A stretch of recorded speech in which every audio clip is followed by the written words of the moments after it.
everyone, and welcome to another year of Retrospectives-Be-Damned. Now, I understand that last year we had a lot of drama, and things didn't really go as smoothly as I had hoped they would. But this year we are going to go straight and to the point with these videos, meaning that we are going to cover a ton of retrospectives with no interruptions. Hopefully. So anyway, with that being said, we have a lot of anniversaries to cover this year. And the first one, it's a big one. So big, in fact, that I split it into 2 videos. My friends, this year marks the 40th anniversary of Star Wars. Now, I understand Star Wars has been out for a very long time, since the 1970s, but we're going to be covering just my thoughts on it. So if I miss out on anything, or if I don't cover anything, remember guys, it's just my retrospectives, my thoughts, what I experienced. So with that being said, let's take it back to the 90s.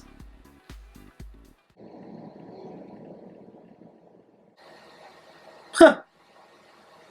She must be on vacation. I still remember the first time that the Star Wars trilogy came into my life. It was the early 90s and my dad had come home from Blockbuster Video. He had in his Blockbuster bag 3 VHS tapes, which were all bought secondhand. But they might as well have been made of solid gold because those VHS tapes were the Star Wars trilogy. I don't actually remember the first time I watched the films. My dad claims that he showed me The Empire Strikes Back first, which, if that's true, why the hell would he do that?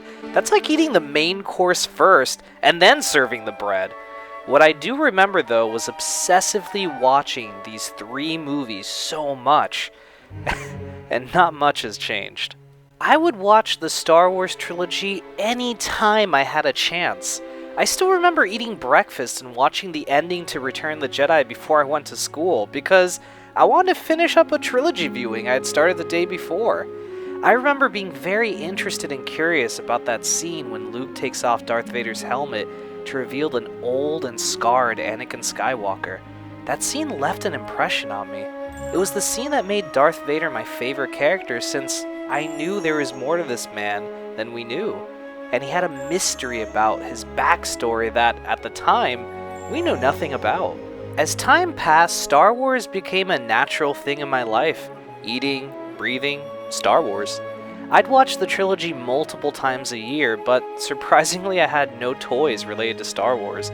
At the time my family was poor and couldn't really afford to get me a lot, and I guess there were other toys I was interested in. He was looking at you, Ninja Turtles. Cut to 1996. We're a year off from the special editions hitting theaters, and Lucasfilm decides to butter us up by releasing a multimedia project called Shadows of the Empire. Basically, it was a brand new Star Wars story on caliber with those from the films that was being told from different perspectives in multiple mediums. In other words, you need to own the game, book, and comics to fully understand the story of Shadows of the Empire. Super smart idea from a marketing point of view, and plus it was fun for the fans. I remember really enjoying all of its aspects and playing the hell out of the video game that was out on the then new Nintendo 64. Hell, the book to Shadows was one of the first novels I actually asked my parents to buy. Star Wars encouraged me to read. My dad had gotten a job around that time that paid a lot more money than we'd ever had, so my Star Wars inner fanboy ran amok. I drowned in merchandise, including Shadows of the Empire, which I really enjoyed. Around that time, I also fell in love with the Power of the Force Star Wars line of action figures. These were my first action figures from Star Wars, and boy did I catch up on them. Luke Skywalker, Darth Vader, Han Solo, Princess Leia, Chewie, and so on. I just kept them coming. I even bought those awesome dioramas that depicted scenes from the movie. The "he doesn't like you" guy was even added to my collection. And yes, I know his name is Cornelius Evazan. I love Star Wars, dude. When the special editions came out the following year, the stage was truly set for me. It was the 20th anniversary of Star Wars, people were getting excited for the prequels that were just around the corner, and I was set to have my mind rocked. I was very lucky to have seen all the special editions in theaters, and in turn, see the original trilogy on the big screen for the first time ever. I still remember being with my family as we drove to the movies. We noticed a very long line of people and investigated to find out everyone was here for the Star Wars Special Edition. I had never seen anything like this. How the hell could a line be this big? My 10-year-old brain was blown away. I'll never forget what my dad said that day. He looked at the line, smiled, and said, "My God, it's happening again. This is just like when I first saw it." My pops had seen Star Wars back in 1977, and now I'd get to see it also. In 1997. The rest of the Special Edition trilogy was a delight to watch. Seeing the big scene in Empire, watching as the Rebellion took down the Empire and Jedi, all of them were there. I may never get a chance to see these movies again in theaters, and God, I hope I'm wrong, but I will always be grateful to have had that experience as a child.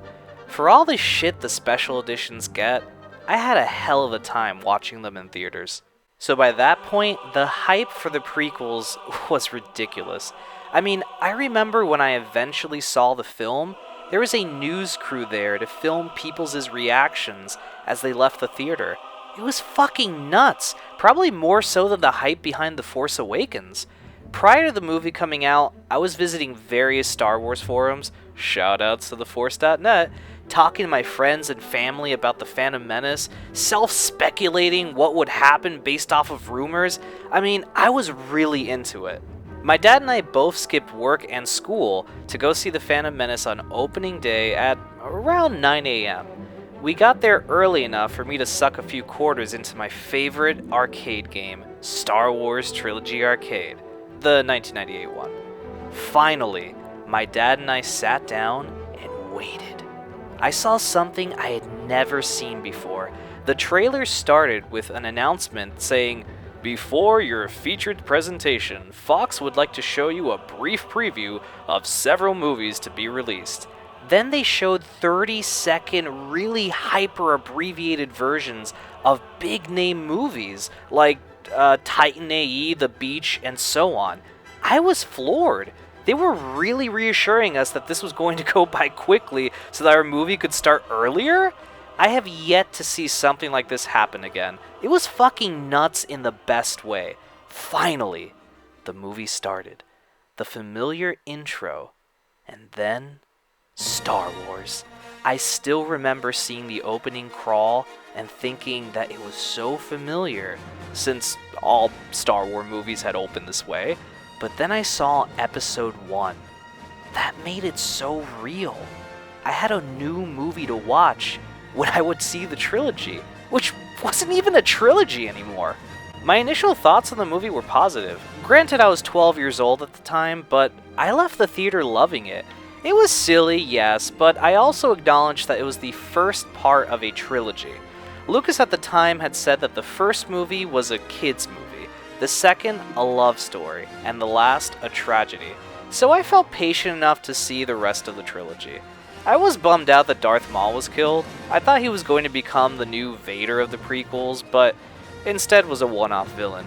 Obi-Wan was cool, but was a secondary character. Anakin, who was my favorite character in the original trilogy as Darth Vader, was just a kid.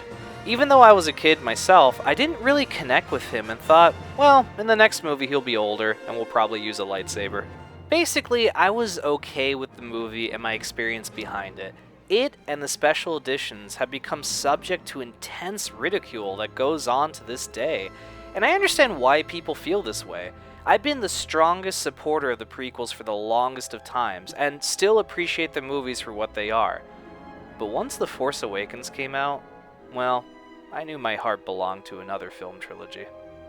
Ooh, that was a mouthful.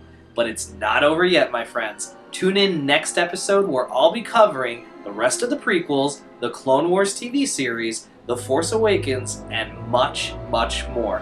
as my Star Wars 40th Anniversary Retrospective continues.